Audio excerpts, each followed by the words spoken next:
नमस्कार. Life lesson फिल्टरमध्ये सर्वांचं पुन्हा एकदा स्वागत आहे. माहिती आहे व्हिडिओचं कॅप्शन ऐकून सगळे पळत पळत आले असेल व्हिडिओ बघायला की चला बाबा एवढ्या वर्षापासून आपण पण गुपचूप विश्वास ठेवतोय तर बघूया काय फायदा आहे आता. काय फायदा आहे? हां, तर सगळ्यात पहिले फायदा कोणाला आहे ते सांगते. घरातले जे मुलं असतं ना, तरुण मुलं मुली, त्यांना याचा फायदा आता कसा ते सांगते.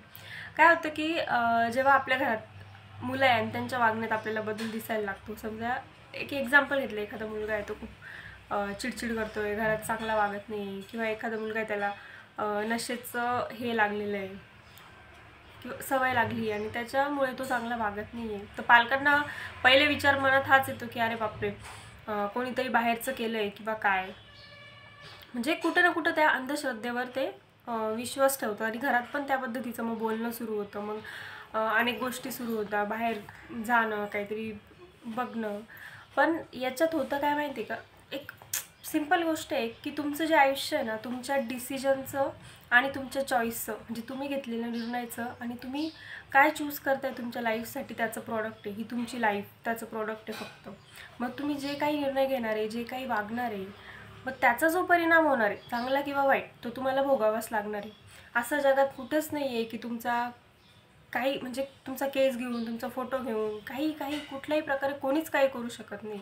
तुम्ही जो निर्णय घेणार आहे, तुम्ही जे चॉईसेस लाईफमध्ये करणार आहे, त्याचाच परिणाम तुमच्या लाईफवर दिसणार आहे आणि तीच तुमची लाईफ असणार आहे. ते तुम्हाला म्हणून कुठली गोष्ट घडली ना, तर त्याचा खरं कारण काय, त्याच्या मुळाशी जायला पाहिजे. समजा घरात एखादा व्यक्ती असं वागतोय, तर मग त्याचं शोध घेतला पाहिजे की असं का होतंय. आणि आता मी जे बोलले की फायदा, तर फायदा असा आहे, आता मुलांना काय होतं की त्यांच्या ॲक्शनची जबाबदारी घेण्यापासून ते वाचतात. त्यांना जेव्हा ह्या गोष्टी सुरू होतात, त्यांना पण माहीत असतं असं काही नाही. खरंच सांगते, त्यांना मनापासून माहीत असतं असं काहीच नाही आहे. पण जेव्हा घरात ह्या गोष्टी अशा सुरू होतात, तर ते पण त्याला होला हो बोलतात. कारण त्याचा त्यांना फायदा असा आहे, त्यांच्या ॲक्शनची जबाबदारी त्यांना दुसऱ्यावर टाकता येते. मग कशी की हां, मी तर असं नाही आहे, पण मला बाहेरचं काहीतरी केलं आहे म्हणून मग तो अजून त्याच्यात मसाला ॲड करून काहीतरी सांगेल की हां असं होतं बरं का, तसं होतं बरं का.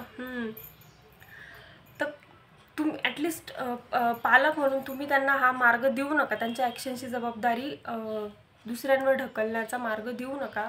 जे काही आपण निर्णय घेतो, जे काही आपले चॉईसेस आहे, ही पूर्णपणे आपली जबाबदारी आहे.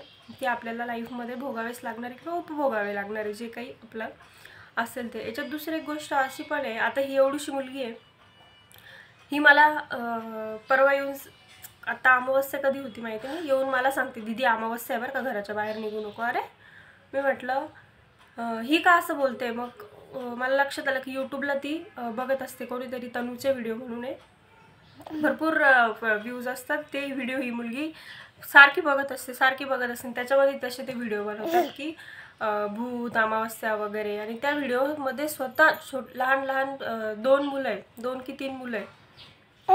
तर मला सगळ्यांना रिक्वेस्ट करायची की अशा पद्धतीचे व्हिडिओ बनवून जे बघताय त्यांनाच नाही, पण तुमच्यासोबत पण जे लहान मुलं आहे ना, त्यांच्या पण मनावर वाईट गोष्टी नोंदवल्या जात आहे आणि पुढे जाऊन आयुष्यात त्यांना ते